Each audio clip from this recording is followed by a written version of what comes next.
Hi, everybody. This is Allison from Alley Cat Creations. How are you? Please like, share, and subscribe to my channel if you have yet to do so. And if you get anything from my work, it connects on Epiphany and Mind Explosion, a new book to read, a new author to explore, artwork to create. Please consider supporting my work. All the links are at the bottom of the description of this channel. AllyCatCreations211.com is where you can find my artwork. Behind Loki Bear, my pyramids, drawings, pencil drawings, paintings, paint and sips, signs, all kinds of good stuff. Check my portfolio out. And if you're interested in anything, please email me. I will get back to you. And that's how I do my business privately. 3D memberships is a really great way to support my channel. And it's the end of the month, and I still haven't come up with what I'm raffling off, but it might be a print if I get them in time of one of the paintings, oracle readings, candles, all kinds of fun stuff. I'll announce that stuff in the community tab, and everybody who's a channel member gets a free entry. And I also do once a week oracle check-in readings for channel members, and I do just about an hour's worth of just oracle card readings for the collective, and a lot of people got a lot of good stuff out of that. So consider supporting my channel in that way. That'd be amazing. If not, hi. The Urantia book, Paper 101, The Real Nature of Religion. Remember, it's just perception. Religion as a human experience ranges from the primitive fear slavery of the evolving savage up to the sublime and magnificent faith liberty of those civilized mortals who are superbly conscious of sonship with the eternal God. Religion is the ancestor of the advanced ethics and morals of progressive social evolution. But religion as such is not merely a moral movement, albeit the outward and social manifestations of religion are mightily influenced by the ethical and moral momentum of human society. Always is religion the inspiration of man's evolving nature, but it is not the secret of that evolution. Religion, the conviction, faith of the personality, can always triumph over the superficiality, contradictory logic of despair born in the unbelieving material mind. There really is a true and genuine inner voice, that true light, which lights every man who comes into the world. And the spirit leading is distinct from the ethical promptings of human consciousness. The feelings of religious assurance is more than an emotional feeling. The assurance of religion transcends the reason of the mind, even the logic of philosophy. Religion is faith, trust, and assurance. True religion. True religion is not a system of philosophic belief, which can be reasoned out and substantiated by natural proofs. Neither is it a fantastic and mystic experience of indescribable feelings of ecstasy, which can be enjoyed only by the romantic devotees of mysticism. Religion is not the product of reason, but viewed from within, it is altogether reasonable. Religion is not derived from the logic of human philosophy, but as a mortal experience, it is altogether logical. Religion is the experiencing of divinity in the consciousness of a moral being of evolutionary origin. It represents true experience with eternal realities in time and the realization of spiritual satisfactions while yet in the flesh. The thought adjuster has no special mechanism through which to gain self-expression. There is no mystic religious faculty for the reception or expression of religious emotions. These experiences are made available through the naturally ordained mechanism of mortal mind, and therein lies one explanation of the adjuster's difficulty in engaging in direct communication with the material mind of its constant indwelling. The divine spirit makes contact with mortal men, not by feelings or emotions, but in the realm of the highest and most spiritualized thinking. It is your thoughts, not your feelings, that led you Godward. The divine nature may be perceived only with the eyes of the mind, but the mind that really discerns God, hears the indwelling adjuster, is the pure mind. Without holiness, no man may see the Lord. All such inner and spiritual communion is termed spiritual insight. Such religious experiences result from the impress made upon the mind of the man by the combined operations of the adjuster and the spirit of truth as they function amid and upon the ideas, ideals, insights, and spiritual strivings of the evolving sons of God. Religion lives and prospers then not by sight and feeling, but rather by faith and insight. It consists not in the discovery of new facts or in the finding of a unique experience, but rather in the discovery of new and spiritual meanings in facts already well known to mankind. The highest religious experience is not dependent on prior acts of belief, tradition, and authority. Neither is religion the offspring of sublime feelings and purely mystical emotions. It is rather a profoundly deep and actual experience of spiritual communion with the spirit influences resident within the human mind. And as far as such an experience is defiable in terms of psychology, it is simply the experience of experiencing the reality of believing in God as the reality of such purely personal experience.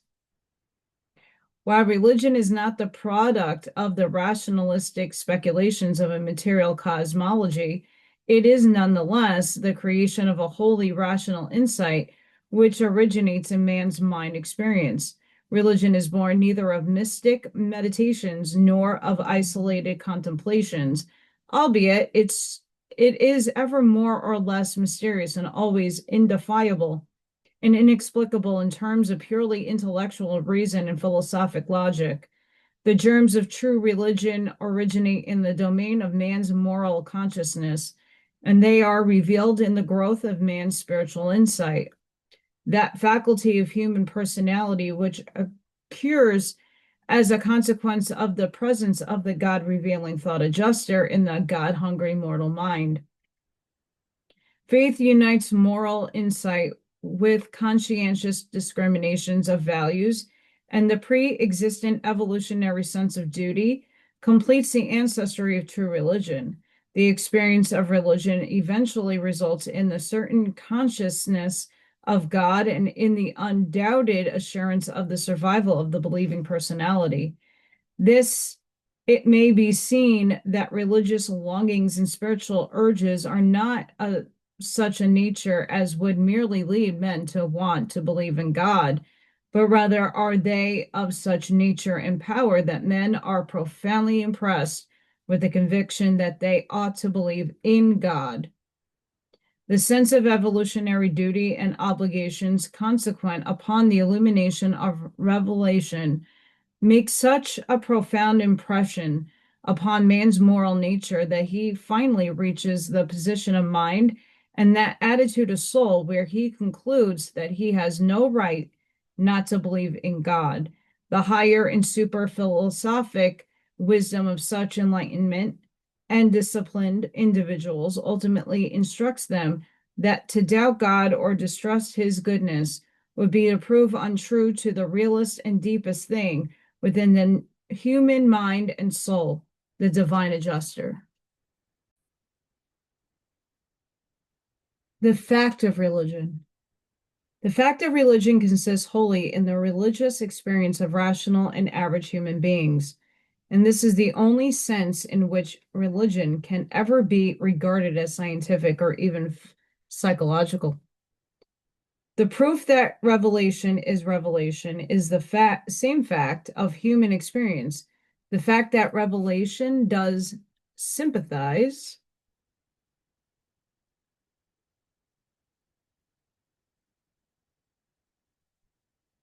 The apparent divergent sciences of nature and the theology of religion into a consistent and logical universe philosophy, a coordinated and unbroken explanation of both science and religion, thus creating a harmony of mind and satisfaction of spirit, which answers in human experience those questionings of the mortal mind, which craves to know how the infinite works out his will and plans in matter with minds and on spirit. Reason is the method of science, faith is the method of religion, logic is the attempt technique of philosophy. Revelation compensates for the absence of the Urantia viewpoint of providing a technique for achieving unity in the comprehension of the reality and relationships of matter and spirit by the meditation of mind. And true revelation never renders science unnatural, religion unreasonable, or philosophy illogical. Reasons through the study of science may lead back through nature to a first cause, but it requires religious faith to transform the first cause of science into a God of salvation, and revelation is further required for the validation of such a faith, such spiritual insight. There are two basic reasons for believing in a God who fosters human survival. One, human experience, personal assurance, the somehow registered hope and trust initiated by the indwelling thought adjuster.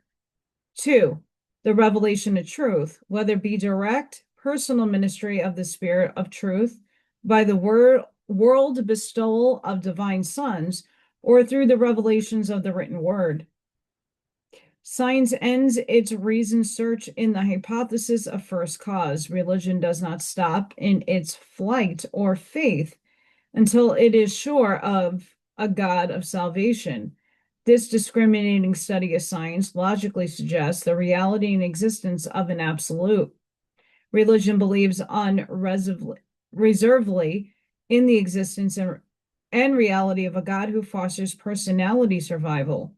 What metaphysics fails utterly in doing, and what even philosophy fails partially in doing, revelation does, that it affirms that the first cause of science and religion's God of salvation are one and the same deity.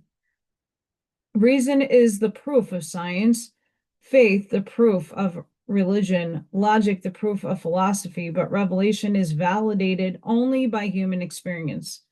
Science yields knowledge, religion yields happiness, philosophy yields unity. Revelation confirms the experimental harmony of this triune approach to universal reality. The contemplation of nature can only reveal a God of nature, a God of motion. Nature exhibits only matter, motion, and animation of life. Matter plus energy under certain conditions is manifested in living forms. But while natural life is thus relatively continuous as a phenomena, it is wholly transient as to individualities. Nature does not afford ground for logical belief in human personality survival. The religious man who finds God in nature has already and first found the same personal God in his own soul. Faith reveals God in the soul. Revelation, the substitute for Urantia insight on an evolutionary world, enables man to see the same God in nature that faith exhibits in his soul. Thus does revelation successfully bridge the gulf between the material and the spiritual, even between the creature and the creator, between man and God. This contemplation of nature does logically point in the direction of intelligent guidance, even living supervision, but it does not in any satisfactory manner reveal a personal God. On the other hand, nature discloses nothing which would preclude the universe from being looked upon as the handiwork of the God of religion. God cannot be found through nature alone, but man having otherwise found him, the study of nature becomes wholly consistent with a higher and more spiritual interpretation of the universe. Revelation as an epochal phenomenon is periodic, as a personal human experience is continuous. Divinity functions in mortal personality as the adjuster gift of the Father, as the Spirit of truth of the Son, and as the Holy Spirit of the universe Spirit. While these three supermortal endowments are unified in human experiential evolution as the ministry of the Supreme. True religion is an insight into reality, the faith child of the moral consciousness, and not a mere intellectual assent to any body of dogmatic doctrines. True religion consists in the experience that the Spirit itself bears witness with our spirit that we are the children of God. Religion consists not in the theologic propositions, but in spiritual insight and the sublimity of the soul's trust. Your deepest nature, the divine adjuster, creates within you a hunger and a thirst for righteousness, a certain craving for divine perfection. Religion is the faith act of the recognition of this inner urge to divine attainment, and thus it's brought about that soul trust and assurance of which you become conscious as the way of salvation, the technique of the survival of personality, and all those values which you have come to look upon as being true and good. The realization of religion never has been and never will be dependent on great learning or clever logic. It is spiritual insight, in that it just the reason why some of the world's greatest religious teachers, even the prophets, have sometimes possessed so little of the wisdom of the world. Religious faith is available alike to the learned and the unlearned. Religion must ever be its own critic and judge. It can never be observed, much less understood from the outside. Your only assurance of personal God consists in your own insight as to your belief in and experience with things spiritual. To all of your fellows who have had a similar experience, no argument about the personality or reality of God is necessary, while to all other men who are not thus sure of God, no possible argument could ever be truly convincing. Psychology may indeed attempt to study the phenomena of religious reactions to the social environment, but never can it hope to penetrate to the real and inner motives of workings of religion. Only theology, the providence of faith, and the technique of revelation can afford any sort of intelligent account of the nature and content of religious experience. The characteristics of religion. Religion is so vital that it persists in the absence of learning. It lives in spite of its contamination with erroneous cosmologies and false philosophies. It survives even the confusion of metaphysics. In and through all the historic vicissitudes of religion, there ever persists that which is indispensable to human progress and survival, the ethical conscience and the moral consciousness. Faith, insight, or spiritual intuition is the endowment of the cosmic mind in association with the thought adjuster, which is the Father's gift to man. Spiritual reason and soul intelligence is the endowment of the Holy Spirit, the creative spirit's gift to man. Spiritual philosophy, the wisdom of spirit realities, is the endowment of the Spirit of truth, the combined gift of the bestowal sons to the children of men, and the coordination and interassociation of these spirit endowments constitute man as a spirit personality and potential destiny.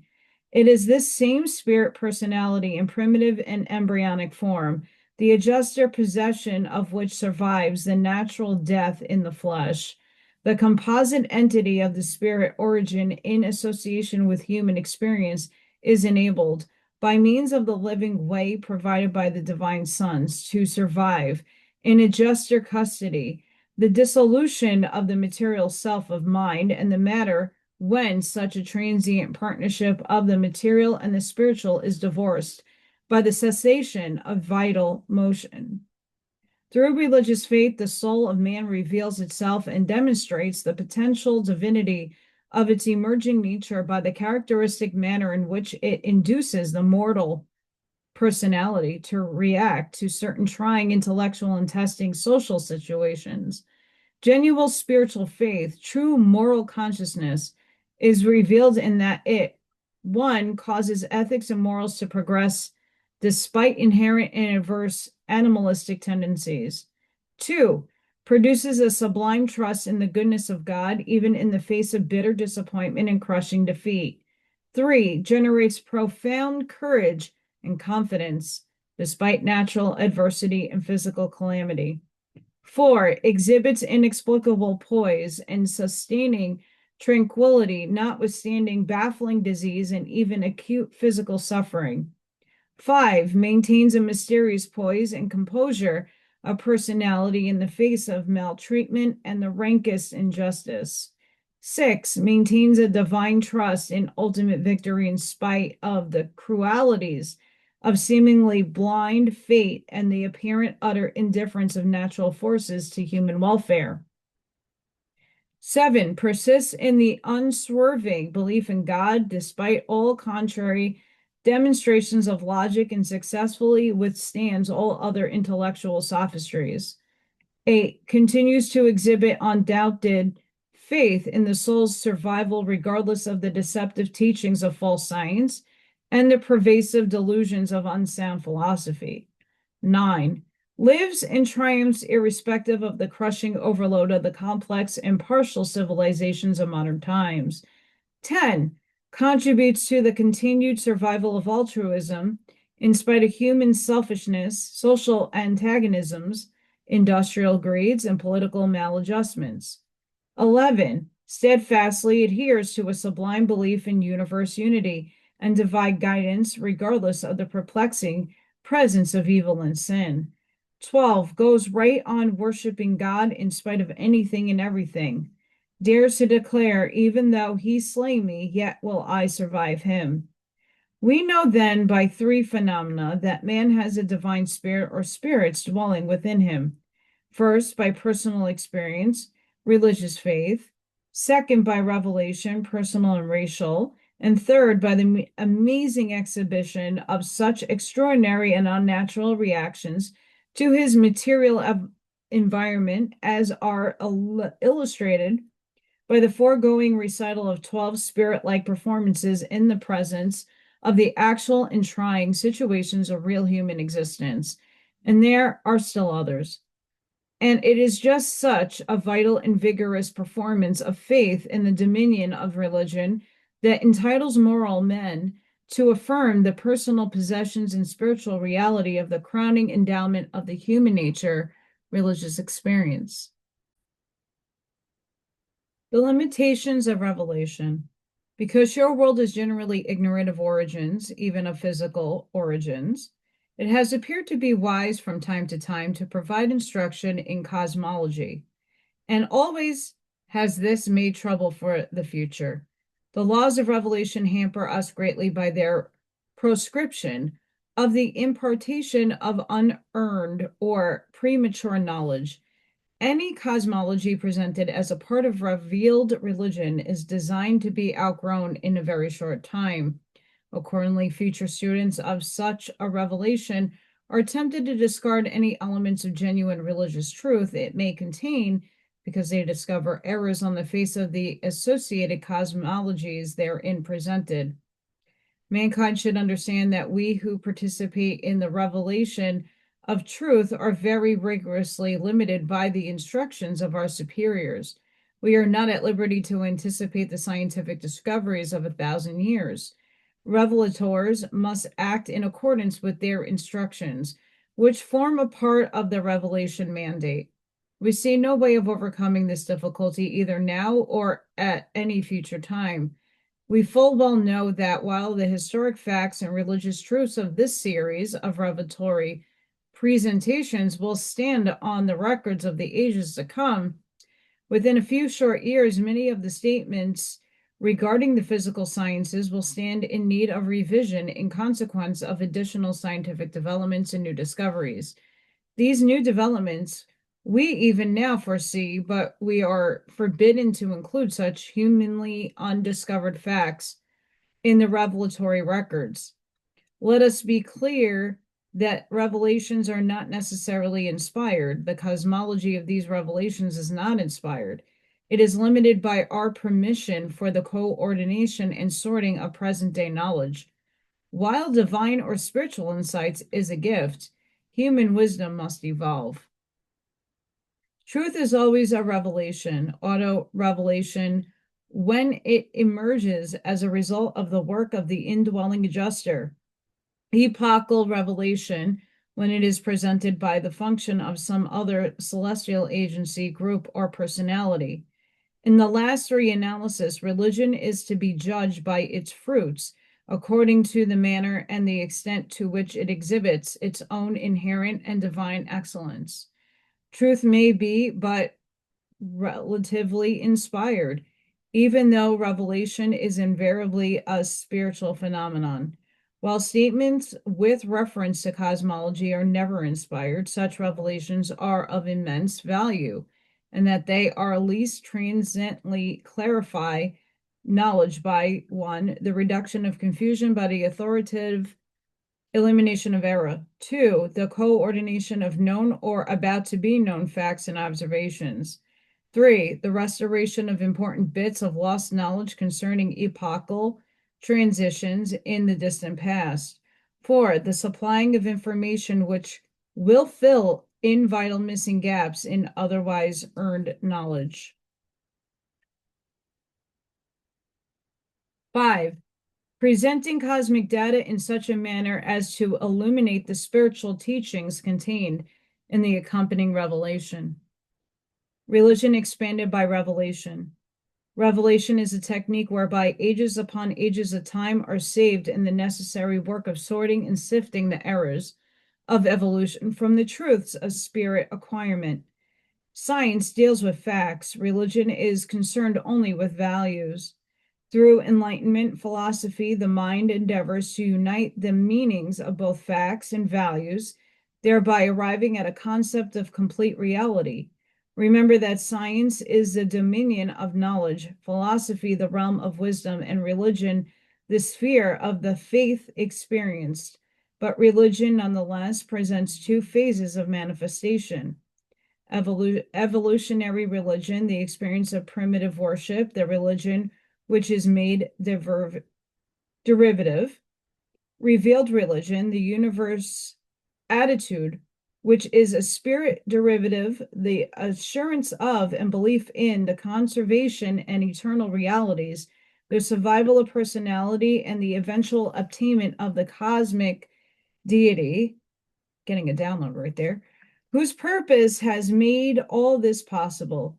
It is a part of the plan of the universe that sooner or later, evolutionary religion is destined to receive the spiritual expansion of revelation. Both science and religion start out with the assumption of certain general accepted bases for logical deductions. So also must philosophy start its career upon the assumption of the reality of three things: the material body, the supermaterial phase of the human being, and the soul, or even the indwelling spirit. The human mind, the mechanism for intercommunication and interassociation between spirit and matter, between the material and the spiritual. Scientists assemble facts. Philosophers coordinate ideas, while prophets exalt ideals. Feeling and emotion are invariable concomitants of religion, but they are not religion. Religion may be the feeling of experience, but it is hardly the experience of feeling. Neither logic, rationalization, nor emotion, feeling, is essentially a part of religion experience, although both may variously be associated with the exercise of faith in the furtherance of spiritual insights into reality, all according to the status and temperamental tendency of the individual mind.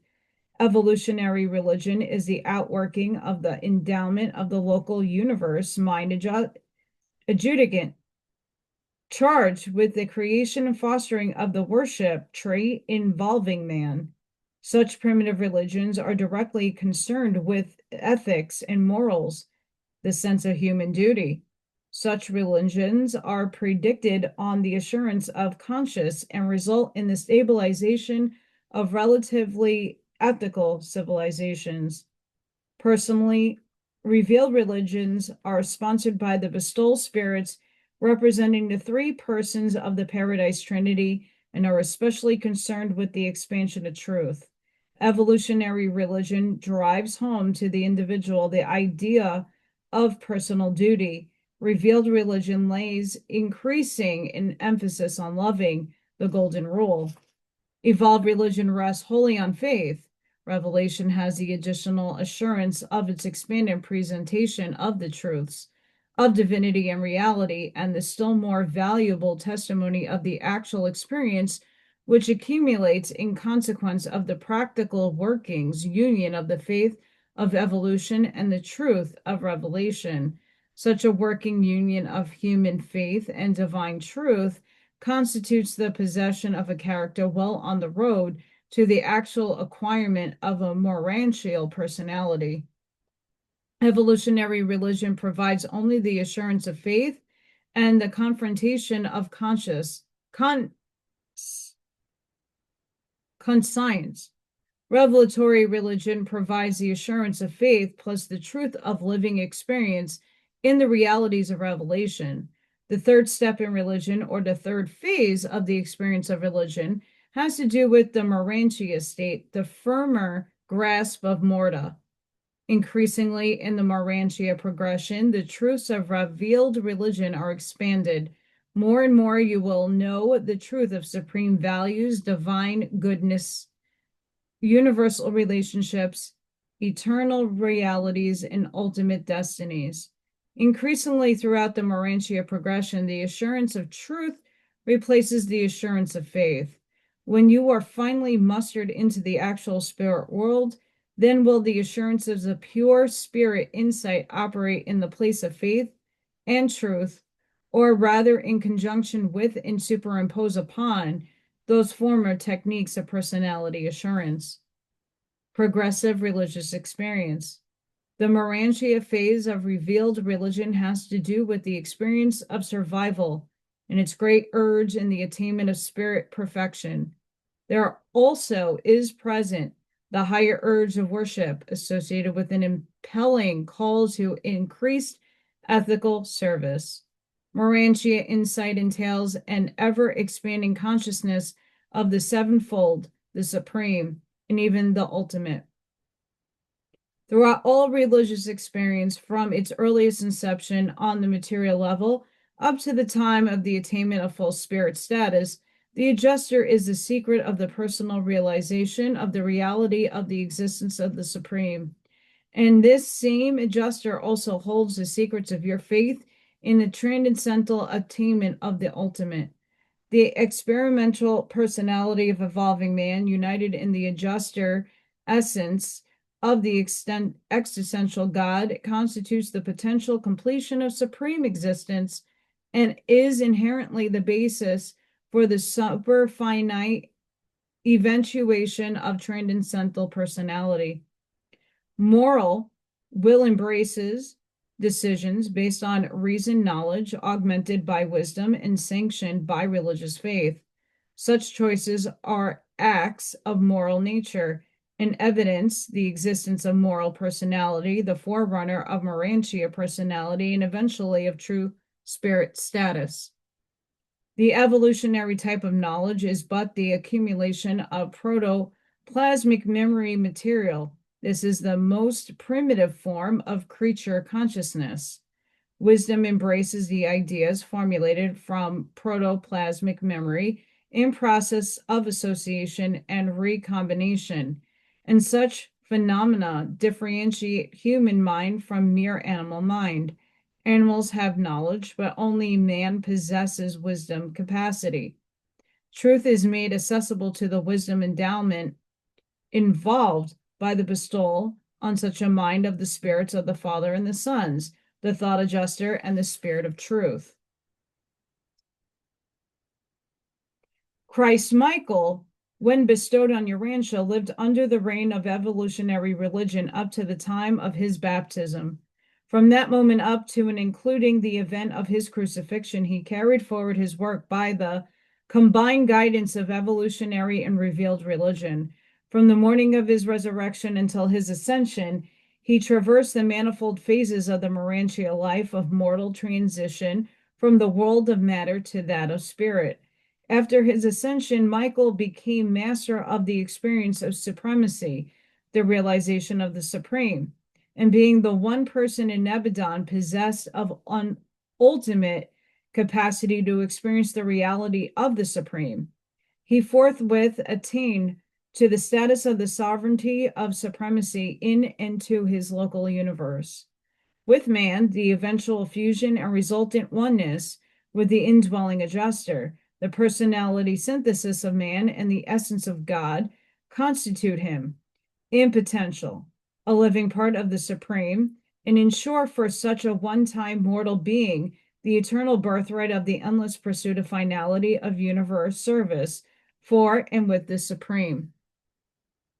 Revelation teaches mortal man that to start with such a magnificent and intriguing adventure through space by means of the progression of time, he should begin by the organization of knowledge into idea decisions. Next, mandate wisdom to labor unremittingly at his noble task of transforming self-possessed ideas into increasingly practical but nonetheless supernal ideas, even those concepts which are remarkable as ideas so logical as ideas with the adjuster dares to so combine and spiritualize them to render them available for such association in the finite mind as will constitute them an actual human contentment, thus made ready for the action of the true spirit of the sons, the time-space manifestations of paradise truth. Universal truth.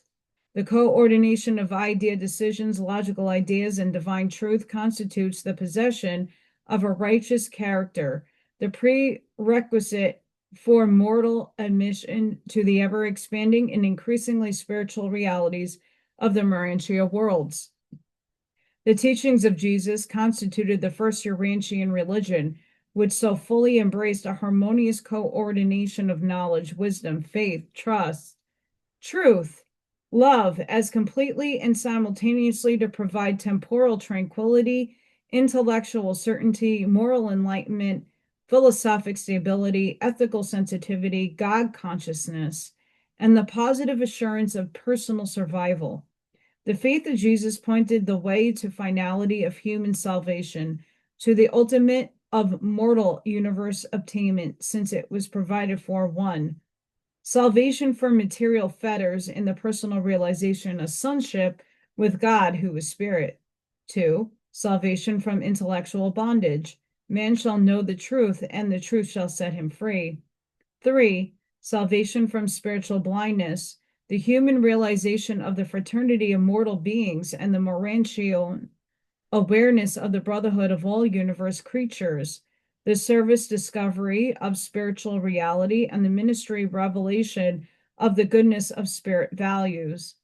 4, salvation from incompleteness of self through the attainment of the spirit levels of the universe and through the eventual realization of the harmony of Harvona and the perfection of paradise.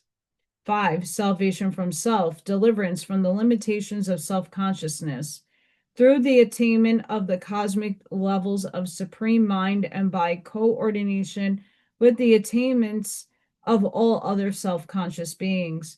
6, salvation from time, the achievement of an eternal life of unending progression in God recognition and God service. 7, salvation from the finite, the perfected oneness with deity in and through the supreme, by which the creature attempts the transcendental discovery of the ultimate on the post-finaliter levels of the absentite.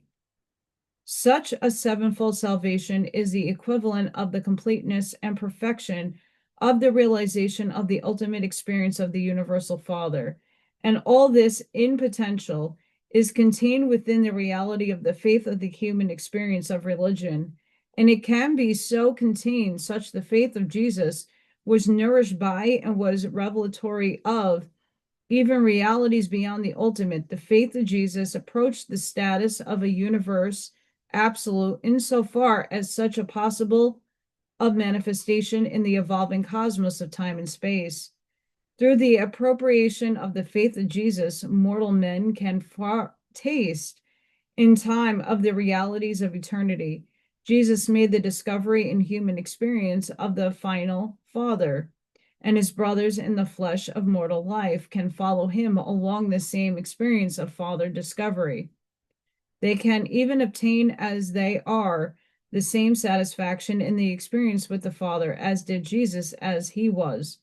New potentials were actualized in the universe of Nebadon, consequent upon the terminal bestowal of Michael, and one of these was the new illumination of the path of eternity that leads to the Father of all, and which can be traversed even by the mortals of material flesh and blood in the initial life on the planets of space. Jesus was and is the new and living way whereby man can come into the divine inheritance, which the Father has decreed shall be his for but the asking. In Jesus, there is abundantly demonstrated both the beginnings and endings of the faith experience of humanity, even of divine humanity.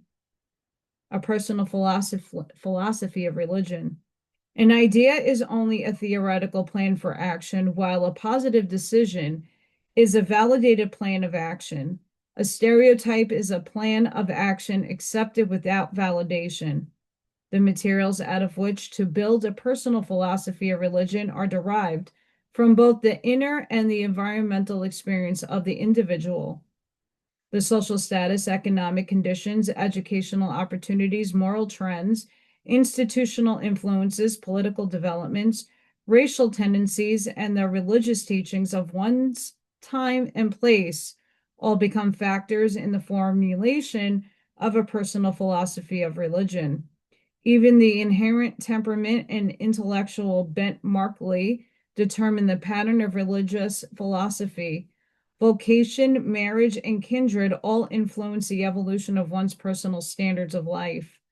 A philosophy of religion evolves out of a basic growth of ideas plus experimental living, as both are modified by the tendency to imitate associates. The soundness of philosophic conclusions depends on keen, honest, and discriminating and thinking in connection with sensitivity to meanings and accuracy of evaluation. Moral cowards neither achieve high planes of philosophic thinking. It requires courage to invade new levels of experience and to attempt the exploration of known realms of intellectual living. Presently, new systems of values come into existence. New formulations of principles and standards are achieved. Habits and ideals are reshaped. Some idea of a personal God is obtained, followed by enlarging concepts of relationship thereto. The great difference between a religion's and a non-religious philosophy of living consists in the nature and level of recognized values and in the object of loyalties. There are 4 phases in the evolution of religious philosophy. Such an experience may become merely conformative, resigned to submission to tradition and authority, or it may be satisfied with slight attainments, just enough to stabilize a daily living, and therefore becomes early arrested on such an advantageous level. Such mortals believe in letting well enough alone. A third group progress to the level of logical intellectuality, but they're stagnant in consequence of cultural slavery. It is indeed pitiful to behold giant intellects held so securely within the cruel grasp of cultural bondage. It is equally pathetic to observe those who trade their cultural bondage for the materialistic fetters of a science falsely so called. The 4th level of philosophy obtains freedom from all the conventional and traditional handicaps and dares to think, act, and live honestly, loyally, fearlessly, and truthfully. The acid test for any religious philosophy consists in whether or not it distinguishes between the realities of the material and the spiritual worlds, while at the same moment recognizing their unification in intellectual striving in the social serving. A sound religious philosophy does not confine the things of God with the things of Caesar. Neither does it recognize the aesthetic cult of pure wonder as a substitute for a religion. Philosophy transforms the primitive religion, which was largely a fairy tale of conscience, into a living experience in the ascending values of cosmic reality. Faith and belief. Belief has attained the level of faith when it motivates life and shapes the mode of living. The acceptance of a teaching as true is not faith. That is mere belief. Neither is certainty nor conviction faith. A state of mind obtains to faith levels only when it actually dominates the mode of living. Faith is a living attribute of genuine personal religious experience. One believes truth, admires beauty, and reverence goodness, but does not worship them. Such an attitude of saving faith is centered on God alone, who is all of these personified indefinitely more. Belief is always limiting and binding. Faith is expanding and releasing. Belief fixates, faith liberates. But living religious faith is more than the association of noble beliefs. It is more than an exalted system of philosophy. It is a living experience concerned with spiritual meanings, divine ideals, and spiritual supreme values. It is God knowing and man serving. Beliefs may become group possessions, but faith must be personal. Theologic beliefs can be suggested to a group, but faith can rise up only in the heart of the individual religionist. Faith has falsified its trust when it presumes to deny realities and to confer upon its devotee assumed knowledge. Faith is a traitor when it fosters betrayal of intellectual integrity and belittles loyalty to supreme values and divine ideals. Faith never shuns the problem-solving duty of mortal living. Living faith does not foster bigotry, persecution, or intolerance. Faith does not shackle the creative imagination, neither does it maintain an unreasoning prejudice toward the discoveries of scientific investigation. Faith vitalizes religion and constrains the religionist heroically to live the golden rule. The zeal of faith is according to knowledge, and its strivings are the preludes of sublime peace. Sorry, guys, there's a lot going on in my life. Religion and morality. No professed revelation of religion could be regarded as authentic if it failed to recognize the duty demands of ethical obligation which had been created and fostered by preceding evolutionary religion.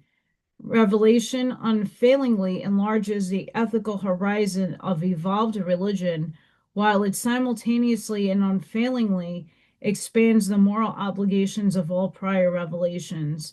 When you presume to sit in critical judgment on the primitive religion of man, or on the religion of primitive man, you should remember to judge such savages and to elevate their religious experience in accordance with their enlightenment and status of conscience. Do not make the mistake of judging another's religion by your own standards of knowledge and truth. True religion is that sublime and profound conviction within the soul which compellingly admonishes man that it would be wrong for him not to believe in these morantial realities, which constitute his highest ethical and moral concepts, his highest interpretation of life's greatest values and the universe's deep realities. And such a religion is simply the experience of yielding intellectual loyalty to the highest dictates of spiritual consciousness. The search for beauty is a part of religion only insofar as it is ethical, to the extent that it enriches the concept of the mortal. Art only religious when it becomes diffused with purpose, which has been derived from spiritual motivation. The enlightened spiritual consciousness of civilized man is not concerned too much with some specific intellectual belief or with any particular mode of living as with discovering the truth of living, the good and right technique of reacting to the ever reoccurring situations of mortal existence. Moral consciousness is just a name applied to the human recognition and awareness of those ethical and emerging morantial values, which duty demands that man shall abide by in the day-to-day control and guidance of conduct. Though recognizing that religion is imperfect, there are at least two practical manifestations of its nature and function. One, the spiritual urge and philosophic pressure of religion tend to cause man to project his estimation of moral values directly outward into the affairs of his fellows and the ethical reaction of religion. Religion creates for the human mind a spiritualized consciousness of divine reality based on and by faith derived from antecedent concepts of moral values and coordinated with superimposed concepts of spiritual values. Religion thereby becomes a censor of mortal affairs, a form of glorified moral trust and confidence in reality, the enhanced realities of time and the more enduring realities of eternity. Faith becomes a connection between moral consciousness and the spiritual concept of enduring reality. Religion becomes the avenue of man's escape from the material limitations of temporal and natural world to the supernal realities of the eternal and spiritual world by and through the technique of salvation, the progressive Morantia transformation. Religion as man's liberator. Intelligent man knows that he is a child of nature, a part of the material universe. He likewise discerns no survival in individual personality and the motions and tensions of the mathematical level of the energy universe. Nor can man ever discern spiritual reality through the examination of physical cause and effects. A human being is also aware that he is part of the ding it. That's not going to come out of my brain right now. So we're going to skip that word, cosmos, but through concept, it may endure beyond a mortal lifespan. There is nothing inherent in concept which indicates the personal survival of the conceiving personality. Nor will the exhaustion of the possibilities of logic and reason ever reveal to the logician or to the reasoner the eternal truth of the survival of personality. I have to pause.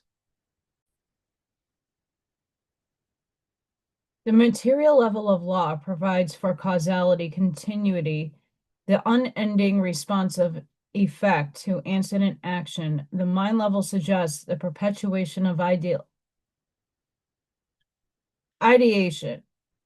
That word, I can't get it out. Continuity, the unceasing flow of conceptual potentiality from pre-existent conceptions. But neither of these levels of the universe discloses to the inquiring mortal an avenue of escape from, particularly of status and form, the intolerable suspense of being a transient reality in the universe, a temporal personality doomed to be extinguished upon the exhaustion of the limited life energies. It is only through the morantial avenue leading to the spiritual insight that man can ever break the fetters inherited in his immortal status in the universe. Energy and mind do lead back to the paradise and deity, but neither the energy endowment nor the mind endowment of man proceeds directly from such paradise deity. Only in the spiritual sense is man a child of God, and this is true because it is only in the spiritual sense that man is at present endowed and indwelt by the Paradise Father. Mankind can never discover divinity except through the avenue of religious experience and by the exercise of true faith. The faith acceptance of the truth of God enables man to escape from the circumscribed confines of the material limitations and affords him a rational hope of achieving safe conduct from the material realm, whereon is death, to the spiritual realm, wherein life eternal. The purpose of religion is not to satisfy curiosity about God, but rather to afford intellectual consistency and philosophic security to stabilize and enrich human living by blending the moral with the divine and the partial with the perfect man of God. It is through religious experience that man's concepts of ideality, however you fucking say that word, are endowed with reality. Never can there be either scientific or logical proofs of divinity. Reason alone can never validate the values and goodness of religious experience, but it will always remain true. Whosoever wills to do the will of God shall comprehend the validity of spiritual values. This is the nearest approach that can be made on the mortal level to offering proofs of the reality of religious experience. Such faith affords the only escape from the mechanical clutch of the material world and from the error distortion of the incompleteness of the intellectual world. It is only discovered solution to the impasse in mortal thinking regarding the continuing survival of the individual personality. It is only passport to complexion of reality and to eternity of life in a universal creation of love, law, unity, and progressive deity attainment. Religion effectively cures man's sense of idealistic isolation or spiritual loneliness. It enfranchises the believer as a son of God, a citizen of new and meaningful universe. Religion assures man that in following the gleam of righteousness discernible in his soul, he is thereby identifying himself with the plan of the infinite and the purpose of the eternal. Such a liberated soul immediately begins to feel at home in this new universe, his universe. When they experience such a transformation of faith, you are no longer a slavish part of the mathematical cosmos, but rather a liberated volation son of the universal Father. No longer is such a liberated son fighting alone against the inexorable doom of the termination of temporal existence. No longer does he combat all nature with the odds hopelessly against him. No longer is he staggered by the paralyzing fear that perchance he has put his trust in hopelessness, phantasm, or pinned his faith to a fanciful era. Now, rather, are the sons of God enlisted together in fighting the battle of reality's triumph over the partial shadows of existence. At last, all creatures become conscious of the fact that God and all the divine hosts of a well-nigh limitless universe are on their side in the supernal struggle to obtain eternity of life and divinity of status. Such faith-liberated sons have certainly enlisted in the struggles of time on the side of the supreme forces and divine personalities of eternity. Even the stars in their courses are now doing battle for them. At last, they gaze upon the universe from within, from God's viewpoint, and all is transformed from the uncertainties of material isolation to the sureties of eternal spiritual progression. Even time itself becomes both the shadow of eternity cast by paradise realities upon the moving panoply of space, presented by a Melchizedek and Abaddon. Sorry for this and getting upset. There's a lot going on. Sending each and every one of you love, life, compassion, grace, shielding, and protective energy. Please go within. Be the shoulder. Be the lighthouses. Seed your truth and light that path forward. And I hope to see you guys on the next one. You see, my brain's not functioning. A lot going on.